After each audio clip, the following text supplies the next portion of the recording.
Okay, guys, so have you heard about the Cincinnati mom who was shot at her home but found states away? Let's talk about it. So, this is 36-year-old Caitlin Lynch. She is a mom and a widow in Cincinnati, Ohio.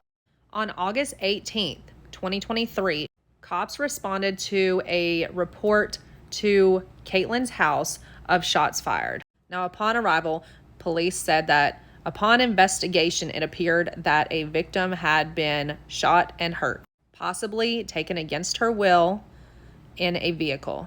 Now, obviously, Caitlin's car was gone by the time police got there, but using current technology, they were able to track the car. Now, the car was found states away. Cops were able to coordinate with other police on the way to try to catch up with the car. So finally, a police officer does just that in Tennessee. The police catches up to the car and he trails the car for 6 miles, no lights. Then all of a sudden the car takes off. Lights on, a chase ensues for 50 miles, topping up to 100 miles per hour. Upon more coordination with the local cops, they were able to get ahead of where they thought that the car was going, lay spikes, and the car did go over the spikes, which ended up stopping it. Now, what they found once the car was stopped was unbelievable. In the car, they found the driver, Lance Miller.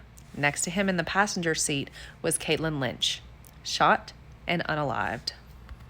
Now, oddly, this was not the first time that Lance had run from the cops. News helicopters from Oklahoma City had caught footage of him in a police chase July 31st of this year. So this all begs the question, why was a man from Texas and then Oklahoma City in Cincinnati?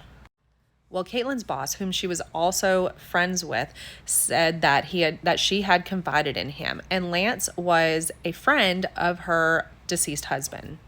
They had talked, and Lance said that he was just down on his luck and he needed a fresh start. So she offered for Lance to come stay in her basement while he got on his feet, and it was strictly platonic, nothing involved romantically. Now, her boss said that he expressed that he didn't really think it was a good idea. However, he supported her. Now, hours before Caitlin was unalived in her house, Miller and her had stopped by her work, and where she confided in her boss and said that Lance had expressed that he was in love with her, that he had a lot of romantic feelings for her that she did not have for him. She was not looking to be in a relationship with somebody like him. Her boss, of course, told her to be careful and that he was there if he could do anything to help her. Now, the thing is, Caitlin actually knew about some of Lance's past and how he had some issues with the law because she used to be a police officer and still worked part-time in the service. In fact, her service gun is what Lance ultimately used to unalive her. So he shot her at their home, and then he took her phone, took her body, put her in the passenger seat of the vehicle, buckled her, and then began to drive cross states. You heard the story of how they caught up with him, and he has now been charged with a slew of appropriate items. And come to find out, after all this, Lance had only come to be with Caitlin for a week before all of this happened.